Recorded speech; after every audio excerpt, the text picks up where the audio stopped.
KKMD 856화 구조 호위함 호주 수출 소식에 환호하는 일본 네티즌들, 14조 폴란드 K2 흑표 2차 계약 소식에 솔직히 더 부럽다.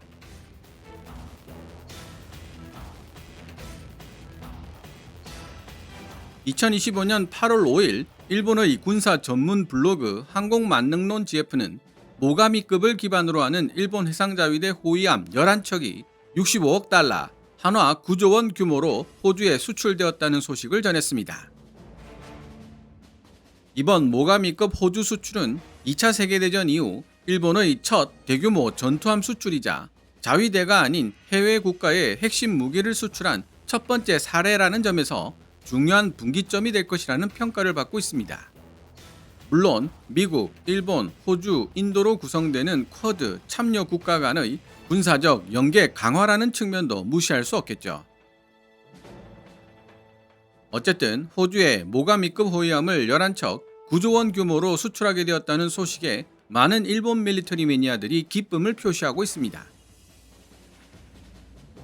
사실 그 며칠 전인 8월 2일 대한민국과 폴란드 간에 K2표 주력전차 2차 계약이 성사되었다는 소식이 항공만능론 GF에 소개되면서 많은 일본 밀리터리 매니아들의 탄식을 자아내는 사건이 있었습니다. 항공만능론 GF는 1차, 2차로 나뉘어 진행된 K2표 폴란드 수출 규모만 해도 98억 7천만 달러, 한화 14조에 육박한다고 전하면서 아직 계약이 완료되지 않은 K2PL 전차 숫자만 600대가 넘기 때문에 모두 합하면 계약 규모는 4조엔, 한화 40조 원에 달할 것으로 보인다고 분석했습니다. K2 주력전차 폴란드 2차 수출 계약 성사를 다룬 항공만능론 GF 기사에는 일본 네티즌들의 다양한 댓글이 달려있는데요. 그 전에 항공만능론 GF가 인용한 폴란드 전자정부 플랫폼 gov.pl의 2025년 8월 1일 기사를 번역해 함께 살펴보도록 하겠습니다. gov.pl에 게재된 기사 내용은 노란색 글자로, 제 개인적인 의견이나 역주는 하얀색 글자로 표시됩니다.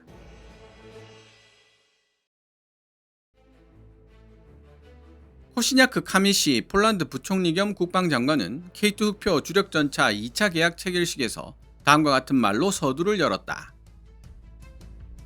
우리는 지금 글리비체에 있습니다. 바로 폴란드 버전으로 현지화된 K2 주력전차가 생산될 곳이죠. 글리비체가 선택된 것은 결코 우연이 아닙니다. 우리는 폴란드 전역에 군수산업을 건설하고 있으며 한국으로부터 이전받게 될 선진 기술이 모든 폴란드인들에게 혜택으로 돌아갈 것이라는 사실을 보여주고 싶었습니다.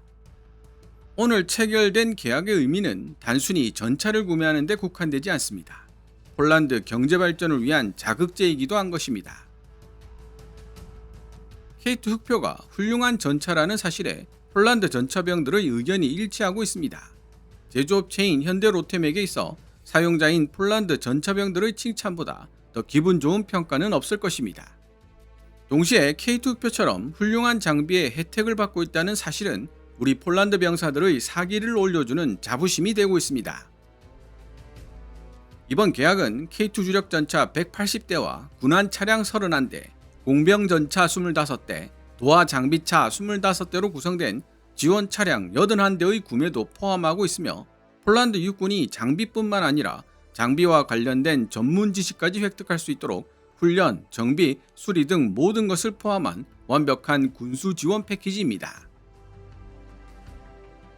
8월 1일 금요일 글리비치에서 열린 K2 주력전차 2차 도입을 위한 행정협정 서명식에 코시냐크 카미시 부총리 겸 국방장관과 파베우 베이다 국방부 차관이 참석했다. K2PL 버전 도입이 시작되는 이번 행정협정 서명식에 앞서 AGAT 군부대에서 폴란드와 대한민국 국방부 장관 사이의 회담이 먼저 개최되었다. 코시냐크 국방장관은 협정식이 끝난 다음 이렇게 말했다. 바로 이곳 부마르라베디에서 기술 이전이 이루어질 예정이며 폴란드는 전차 생산 능력을 확보하게 됩니다. 이번 행정협정에 포함된 180대의 전차 중 64대는 폴란드화 버전, 즉 K2PL 버전으로 제작되는데 그중 61대는 폴란드 부품을 사용하여 글리비치에서 생산될 것입니다. 부마르와 PGG 그룹 간 협력의 결과물로 탄생하게 될 K2PL은 이전 버전보다 더욱 확장된 능력을 지니게 될 것이며 본격적인 폴란드 국내 생산은 2028년에서 2030년으로 계획되어 있습니다. 부마르 라베디는 폴란드 육군과 협력하여 생산 라인을 건설하고 모든 서비스 및 수리 역량을 구축할 준비가 되어 있습니다. 수개월에 걸친 협상 과정으로 탄생한 1000페이지가 넘는 방대한 계약 문서를 직접 볼 수 있는 기회도 드렸습니다. 이번 계약은 재무부를 대표하는 폴란드 군비청과 대한민국 기업 현대로템 간에 체결되었다. 이 계약은 2026년부터 2030년까지 K2 전차 180대를 인도하는 것을 내용으로 하고 있으며 이 중 K2GF 사양인 116대는 2026년부터 2027년까지, K2PL 사양인 64대는 2028년부터 2030년까지 인도될 예정이다. K2PL 전차 64대 중 최초 세대는 대한민국에서 제작되어 K2GF와 관련된 구성 변경 테스트에 사용되고 나머지 61대는 폴란드 부마르 라베디에서 생산될 예정이다. 어제는 공병 전차 25대 계약이, 오늘은 K2 전차 180대를 위한 대규모 계약이 체결되었으니 이번 주는 그야말로 장갑차의 주라고 부를만 합니다. 오늘 계약에는 군수 지원, 기술 이전, 폴란드 현지 생산 등이 모두 포함되어 있습니다. 부마르 라베디, PGG, 그리고 전국의 파트너 업체들이 한마음 한뜻으로 성공에 기여하고 있습니다. 오늘 이 자리에 모인 우리는 폴란드의 안보가 무엇보다 중요하다고 생각하는 사람들 중 하나일 것이라고 호시냐크 카미시 부총리 겸 국방장관이 강조했다. 폴란드군은 K2 주력 전차 외에도 K2 차체를 기반으로 한 여러 지원 차량을 공급받게 되는데, 폴란드 군비그룹 PGG 소속 기업들이 이 전차들의 설계 작업에 참여할 예정이다. 이 계약은 군안 차량 31대, 공병 차량 25대, 그리고 도하 장비차 25대를 포함하고 있으며 2029년에서 2031년 사이에 납품된다. 또한 훈련 및 물류 패키지와 상당한 양의 탄약 공급도 포함되는데, 물류 패키지에는 예비 부품, 특수 공구 키트, 테스트 장비, 정비 도구 및 기술 문서가 포함된다. 훈련 패키지에는 훈련탄, 내장형 훈련 시스템 ETS를 탑재한 시뮬레이터, 교관, 승무원 및 기술 인력 교육이 포함된다.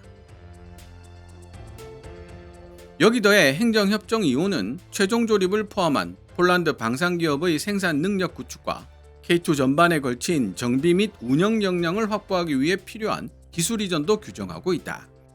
현대로템은 부마르 라베디에 K2PL 주력 전차 및 지원 차량을 조립할 수 있는 생산 라인을 구축하기 위해 필요한 공구와 장비를 제공할 예정이다. 파베오 베이다 국방부 차관은 다음과 같이 강조했다. 우리는 글리비체, 정확하게는 부마르 라베디의 장갑차 생산 능력을 다시 부활시킬 생각입니다. 한때 심각한 침체기를 겪기는 했지만 우리는 이곳이 언제나 장갑차 생산의 중심지였다는 사실을 잊은 적이 없으며 이제 이곳은 다시 부흥할 것입니다. 이것은 우리 모두의 성공이자 폴란드의 안보와 관련된 성공이기도 합니다. 몇몇 반대론자들은 협상이 너무 오래 걸린다고 비판하기도 했지만 우리는 끈질긴 협상을 통해 최선의 결과를 이끌어낼 수 있었습니다. 폴란드와 대한민국 양측 모두에 진심 어린 감사의 마음을 전합니다. 이번 협정은 폴란드의 군사 경제적 안보뿐만 아니라 대한민국의 군사 경제적 안보에 있어서도 매우 중요한 의미를 가지는 사안이기 때문에 공동의 노력과 공동의 책임이 필요한 사안입니다. 기술 이전은 한치의 거짓도 없는 팩트입니다. 다시 한번 강조하지만 전차를 구매하는 데 들어가는 비용은 전차 수명 주기 비용의 3분의 1 정도에 불과합니다. 나머지 3분의 2나 되는 돈이 운용 및 현대화 그리고 정비 비용으로 다른 나라에 주어진다는 뜻입니다. 한국으로부터의 기술 이전을 통해 우리가 얻게 되는 것이 바로 그런 능력입니다. 향후 폴란드는 전차 생산 능력은 물론 운용 및 정비 능력도 보유하게 될 것입니다. K2GF의 개량형인 K2PL 주력 전차는 능동 보호 시스템 APS와 드론 방어 시스템 그리고 추가 장갑이 보강되어 더 높은 방어력을 갖추게 될 예정이며 K2GF 주력 전차 운용에서 얻은 경험을 적극적으로 반영할 계획이다.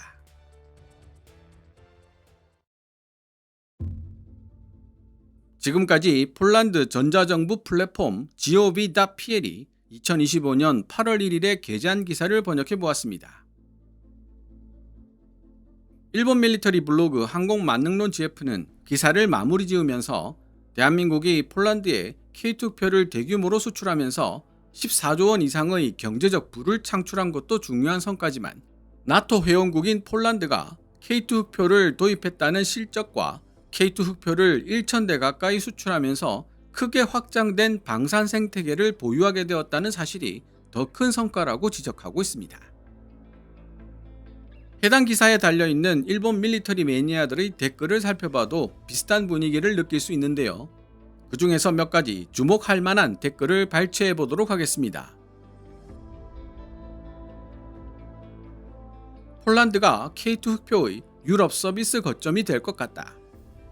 유럽 다른 나라의 입장에서 보면 먼 한국에서 부품을 주문하거나 서비스를 받아야 한다는 불안이 해소되는 것이니 향후 K2표를 채용하는 나라도 더 많이 생길지 모르겠다. 폴란드 군에서 운용 실적도 쌓여 나갈 것이고 한국의 K2표가 이렇게까지 팔릴 것이라고는 압도적이네. 한국이 굉장한 건가 폴란드가 굉장한 건가 그저 놀라울 뿐이다. K2 전차만이 아니다. K9 자주포나 K39 천무도 대량으로 팔리고 있다. 굉장하다. 어마어마한 대형 계약인데다 업그레이드, 유지, 보수 등 향후 계약으로 연결될 가능성이 높다. 그렇게 얻은 이익이 새로운 차세대 전차 개발, 각종 무장 개발을 위한 투자로 이어질 것이기 때문에 한국의 경쟁력은 점점 더 향상될 것 같다. 냉전 후에도 북한 탓에 군사적 긴장감을 유지해온 한국의 진면목이라고 할 수 있겠다. K9 썬더는 틈새를 잘 포착한 느낌이었지만 K2 흑표 역시 이 정도로 팔린다면 운이 아니라 실력이라고 봐야 한다. EU 회원국인 폴란드 현지에서 생산되는 K2 흑표라는 사실이 중요하다. 유럽연합, EU권 내에서 생산되는 것 자체에 큰 의미가 있다. 한국은 이미 선진국이다. 일본을 들먹거리지 마라. 한국이 선진국이라고? 쿠데타 미수가 발생하는 동남아시아 남미 수준의 취약한 민주주의 국가가? 소수 여당에 의한 집권이 계속되지만 여당 내의 혼란만으로 끝나는 일본과 비교 자체가 불가능하다. 경제 면에서 보자면 자동차나 금융 등 한국에 따라잡히지 않은 분야도 많다. 군사력 측면에서 보자면 해 공군력은 일본이 강하고 육군력과 탄약 비축 생산량은 한국이 강하다고 생각한다. 즉 어느 쪽이 강하고 약하고를 따지기보다 일본과 한국은 민주주의 국가로서 상호 보완의 입장에 있다고 말해야 한다.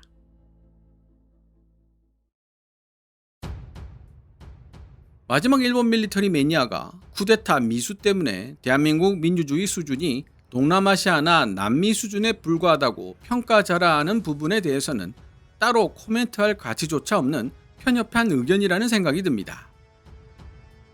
일본처럼 국민들이 정치에 참여하는 비율이 대단히 낮은 국가와 대한민국처럼 국민들이 정치에 참여하는 비율이 높은 국가 중 어느 쪽이 더 민주적 정치체제를 지녔는지는 두말할 필요도 없습니다. 더구나 일본 집권 여당인 자민당은 지금으로부터 70년 전인 1955년 12월 23일에 창당되어 지금까지 중간에 4년 정도 야당으로 밀려난 시기를 제외하면 사실상 장기 일당 지배 체제를 형성하고 있습니다. 중국 공산당과 북한 공산당을 제외한 서구식 민주주의 국가들 중 이렇게 오랫동안 일당 독재 체제가 유지될 수 있는 나라가 일본을 제외하고 또 있을지 의문인데요. 해당 댓글을 작성한 일본 밀리터리 매니아는 자국 정치사와 대한민국의 민주화 역사를 제대로 비교해가며 읽어봐야 할 필요가 있을 것 같습니다.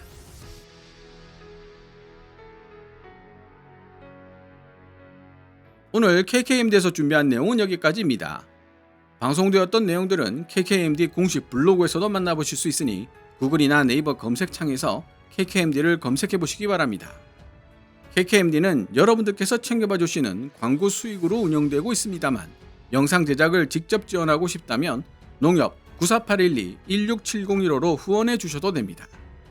지금까지 시청해 주셔서 감사합니다. Kevin's Military Channel KKMD